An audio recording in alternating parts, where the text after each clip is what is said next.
Hi. So, from Luke's account of today's story, the chief priests and the people made up claims about Jesus when he was brought before Pilate.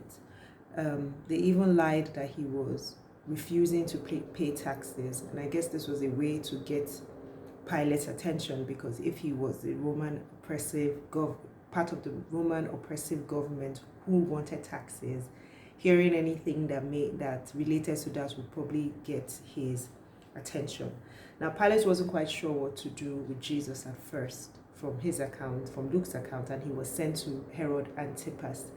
And Herod was very excited to meet Jesus because he had heard a lot about his miracles, and he was wondering perhaps maybe he would do some miracles or he would see some things that Jesus had done. And it turned out apparently that they were enemies before, but then on account of Jesus's case, they reconciled and became friends.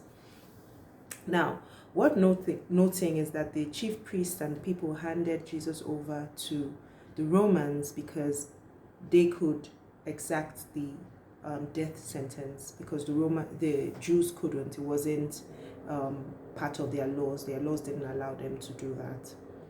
Now, there are a few facts that I learned about Jesus' crucifixion, and I'll share some of them here with you. The first one I found out is that Jesus carried only the beam of the cross. That's a long, the horizontal, the vertical part of the cross, right? From what I understood, that wood was kind of scarce in those days, and so the main sort of stake was permanently in the ground, and crucified people would carry the vertical part, and then they will kneel. I mean, it doesn't make it any more less gruesome, but for me it corrected that impression. And even I have seen like photos of Jesus carrying like a full cross, but it wasn't a full cross. And they'll usually put the beam on your neck and your shoulders, of the neck on the shoulders of the person being crucified. Now, another thing was that Jesus was crucified on a major highway, leading out of the town or in. So it was somewhere where people could see. I know I've seen it in movies, and in my mind's eye, it used to be like up on this hill, so far away, so high, that people could see. But apparently, it was somewhere where he was audible and visible to all. And they said the Romans did that to make the crucified people very, very visible to people, and so that they could act as a deterrent to people who might want to commit crimes in future. Golgotha, where Jesus was crucified, is a Latin translation of the word Calvary. And interesting fact was that this place was located on the hill where Isaac was almost sacrificed, Mount Moriah, where Isaac was almost sacrificed by Abraham all those years ago. So to be very, I don't know what I'm looking at, but looking for, but to bring it all home.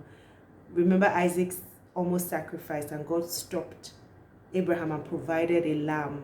Now Jesus is that lamb that was fulfilling the sacrifice, and making the atonement.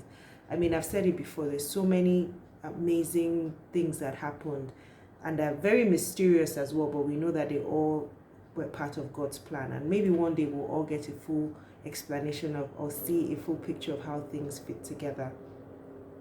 Now, the previous accounts of the criminals crucified by Jesus' side said that they both heaped insults on him.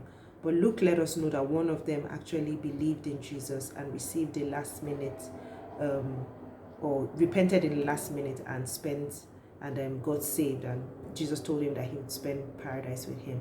I couldn't help think about that parable of the workers and the people that came in at the last hour got paid the same as those who came in, in the first hour. It's just amazing to see how truly this upside down kingdom doesn't really count anybody out. So to be honest, nobody really has an excuse to just not to miss heaven, except you just don't believe. Now, there's an interesting take on Jesus quoting the first line of Psalm 22 when he was hanging on the cross, that part where he says, why has God forsaken him, right? And I think perhaps you should listen. I mean, I've shared that I listen to the Bible recap podcast to help me with my lessons, because obviously I'm learning as well as sharing with you. So I listen to that, and sometimes I'm so excited when I feel like, oh, I had the same conclusion to, oh, I knew this, and then the things that I need and I learn, when I listen. And I think you should probably listen to the take of the amazing podcast host, Tara Lee Cobble, and she has an interesting take on it, and her explanation makes sense to me. I'm not going to spoil it for you, so I think maybe perhaps if you're interested, perhaps have a listen. But I've always struggled with that thought that they said Jesus turned his face away from God, because I always want to think about God as a God that's always there, no matter what. So let's have a listen, and if you feel like sharing, please let me know in the comment section. I'd love to hear your take. And then when Jesus died, graves were open and the dead people were resurrected. The veil of the temple was torn in two. There was an eclipse of the sun. There was a great earthquake. So there were many signs that followed his death, which made people believe that truly he was the Son of God. Now let me share with you what I learned about God from these chapters. God does miraculous things that are far more than we could see or we could ever understand. And perhaps the greatest of this is that he grants us salvation. As a result of this dreadful, horrible, terrifying, gruesome, agonizing death that Jesus died, something beautiful came out of it, and that was salvation for all who believe in him. I'm so happy that I have taken advantage of this gift of salvation, and I pray that you will too. Thanks for joining me today, and I will look forward to sharing lessons again with you tomorrow, God willing. Have a wonderful day.